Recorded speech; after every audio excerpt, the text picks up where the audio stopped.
Plague Tale tells the story of Hugo and Amica, a brother and sister who up till now did not have a lot of bonding because of Hugo's illness. Due to sudden events, Amica needs to take Hugo under her protection and try to help him cure his mysterious disease.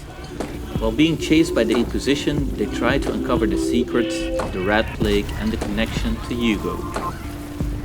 You cannot choose a difficulty setting for a Plague Tale, and this works just fine. The game is not meant to be hard, as the tools and skills that are at your disposal aren't that plentiful and are not created for fast-paced action. The core aspects of the game are stealth, combat, and puzzle solving. Even though your skills and weapons are limited in a Plague Tale, the way everything is incorporated into the game does never make you feel like you're missing out on something or in any way repetitive. The stealth mode consists mainly of taking cover and distracting enemies so you can proceed to the next section. Combat is fairly easy, except for a few parts in the game where there are a bit more enemies than normal. And dealing with the Rat Plague is pretty straightforward most of the time, but there are some instances where you need to go a bit deeper to solve the situation. It's also possible to upgrade your sling, which is your only weapon, your equipment, and some skills through a workbench that can be found in mostly every level. Resources needed to upgrade your equipment and craft items are abundant, but later on in the game it gets somewhat harder to upgrade everything to the fullest while keeping enough items in your inventory when you need to craft some offensive items to complete the level.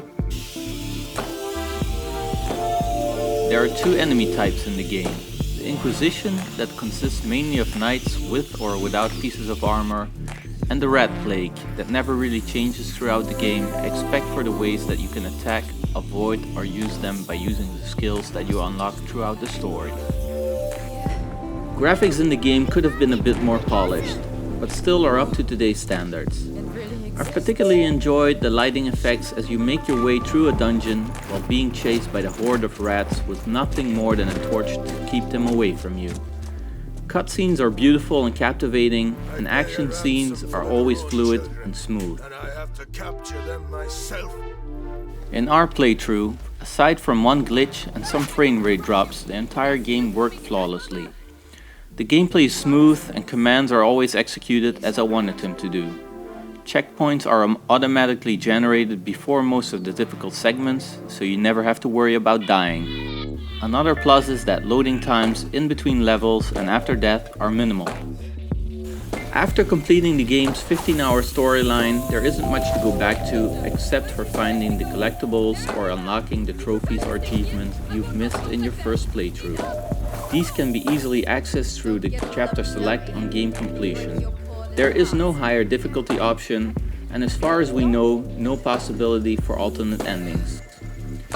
The game really does perfectly what it means to do, telling a compelling story of two main characters mixed up with some solid gameplay that keeps you interested from start to finish.